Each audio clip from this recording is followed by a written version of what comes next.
எல்லோருக்கும் வணக்கம். இன்னைக்கு பெட் டைம் ஸ்டோரிஸ்ல நம்ம பார்க்கக்கூடிய சப்ஜெக்ட், நீங்கள் எப்படிப்பட்டவர்.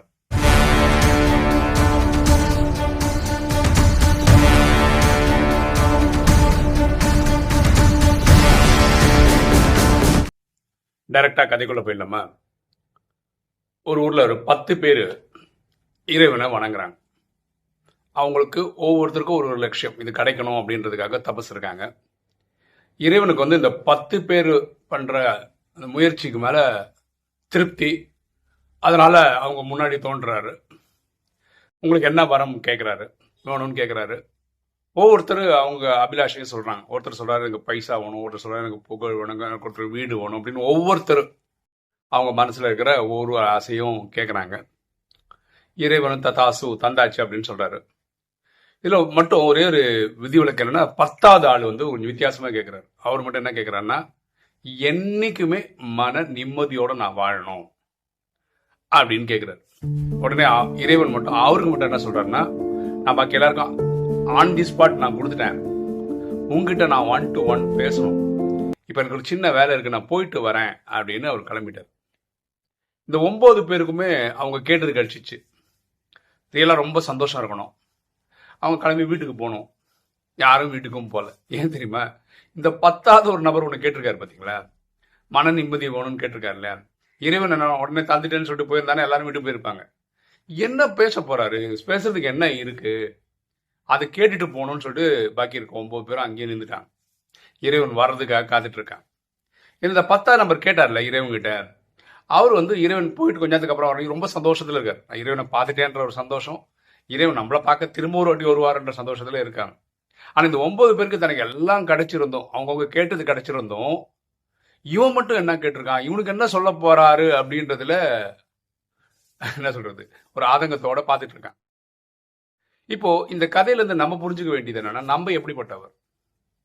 நம்ம அந்த 10வது ஆளா, 10வது அப்படின்னு சொல்ற ஆளா, இப்படிதான் நம்ம எல்லாரும் யோசிக்கணும். ஓகேவா? ஸோ இந்த கதையில், நான் படித்த கதையில் இந்த மன நிம்மதிக்கான ஆன்சர் அந்த கதையில் சொல்லலை. அவங்க ஹைலைட் பண்ணுற பாயிண்ட் இதுதான். நம்ம 10வது ஆளா இல்லை 10வதுன்னு சொல்கிற ஆளா அப்படின்னு நம்ம செக் பண்ணிக்கணும் அப்படின்றதான் அந்த கதையோட மாரல். நான் படித்த கதைக்கு இதுக்கு ஆன்சர் தான் இருக்கா, எப்போவுமே மன நிம்மதியோடு இருக்க முடியுமா அப்படின்றதுக்கு ராஜயோகத்தில் பரமாத்மா விளக்கம் கொடுக்குறாரு. அது ஆனால் நான் சொல்கிறேன். பரமாத்மா என்ன சொல்கிறாரு, ஒரு பாட்டு இருக்கு, ஜனனி அவங்க பாடின பாட்டு ஒன்று இருக்கு. அதில் ஜனனமும் மரணமும் முடிந்த பிறகுதான் உங்களுக்கு அமைதி கிடைக்கும் அப்படின்னு சொல்றாங்க. அது அந்த பிறப்பிறப்பு சைக்கிள் இருக்குல்ல, அது கட் பண்ணும். உண்மைதான். நம்ம சாந்தி தாமத்துக்கு போறோம். அந்த கல்ப முடிவில் ஜட்ஜ்மெண்ட்டுக்கு சாந்தி தாமத்து தான் போறோம். ஆத்மாக்களின் வீட்டில் இருக்கும்போது உங்களுக்கு நிரந்தர மன நிம்மதி இருக்கு. எப்பவுமே அங்க இருக்கிற வரைக்கும் மன நிம்மதி தான், அது டவுட்டே கிடையாது. அதுக்கப்புறம் மன நிம்மதி எங்கேயாவது கிடைக்குதுன்னா சத்தியுக திரேதாயுகத்தில் கிடைக்கும். 2500 வருஷத்துக்கு இந்த உடலோட சொர்க்கம்ன்றதை அனுபவிக்கலாம். அங்க மன நிம்மதியோ மன நிம்மதி தான். அங்க துக்கம் அப்படின்ற ஒரு வார்த்தை கிடையாது. யாரையும் காயப்படுத்த மாட்டாங்க. அங்க ஒரு போலீஸ் ஸ்டேஷன் கிடையாது, ஒரு கோர்ட்டு கிடையாது. அங்க உடல்நிலை சரியில்லை அப்படின்னு சொல்லி ஒரு ஹாஸ்பிட்டல் கிடையாது. ஸோ சுபீக்ஷமான வாழ்க்கைன்னா அந்த 2500 வருஷம். ஸோ இந்த நிரந்தர மன நிம்மதி எங்கேயாவது கிடைக்கும்னா அது சாந்தி தாமத்தில் கிடைக்கும், அப்புறம் சுகதாமத்தில் கிடைக்கும். துவாபர கலியுக காலங்களில் பரமாத்மா அதுக்கு ஒரு பியூட்டிஃபுல்லான வார்த்தை யூஸ் பண்றாரு, காக்கை எச்சிலுக்கு சமமான சந்தோஷம் கிடைக்கலாம் அப்படின்னா ஒரு ஃப்ராக்ஷன் ஆஃப் செகண்ட் நீங்க சந்தோஷமா இருக்கலாம். ஏதாவது ஒரு நிகழ்வு உங்களுக்கு அப்போத்துக்கு ஒரு சந்தோஷம் கொடுக்கலாம், உடனே வேற ஏதாவது ஒன்று நடக்கும், அது இருக்கிற கொஞ்ச நேரம் நிம்மதியும் டோட்டலாக காலி பண்ணி.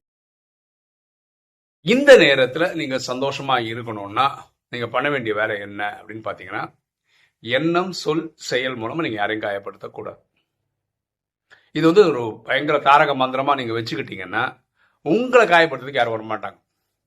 அதை மீறி உங்களை காயப்படுத்த யாராவது வந்தாங்கன்னா அதுக்கு காரணம் கார்மிக கோணம். போன பிரிவில் நீங்க வச்சு செஞ்சிருப்பீங்கல்ல, அதோட பலனா தான் நினைப்பீங்க, அது உங்களுக்கு நடக்கும். அதுக்கும் தப்பிக்கிறதுக்கு தான் ஃபார்முலா மன்மனா பவ. தன்னை ஆத்மாவென உணர்ந்து ஆத்மாவின் தந்தை அன்பா நினைவு செய்தா நம்ம ஆத்மாவில் இருக்க பாவம் போகும். அந்த போன பிரிவுகள்லாம் அந்த பாவத்தையும் எரிச்சிட்டே வச்சுக்கலாம், அந்த கர்ம வினை இப்போ பாதிக்காது. ஸோ இதை 2 ஞாபகம் வச்சுக்கோங்க. எண்ணம் சொல் செயல் மேலே யாரையும் காயப்படுத்தாதீங்க. போன பிரிவில் செய்த பாவத்துக்கு மண்மனாபவ. இது ரெண்டும் பண்ணிட்டீங்கன்னா இங்கே நீங்கள் அது பொது உலக மக்களுக்கு முன்னாடி நம்ம கொஞ்சம் சந்தோஷமாக இருக்க முடியும்.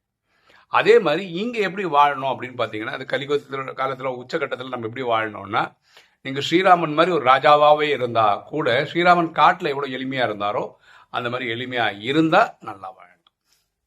எனக்கு இந்த கதை படித்தோன்னே ரொம்ப த்ரில்லிங்காக தோணுச்சு, திருப்தியாக இருந்தது, நிறைய விஷயங்கள் சொல்லுதே அப்படின்னு.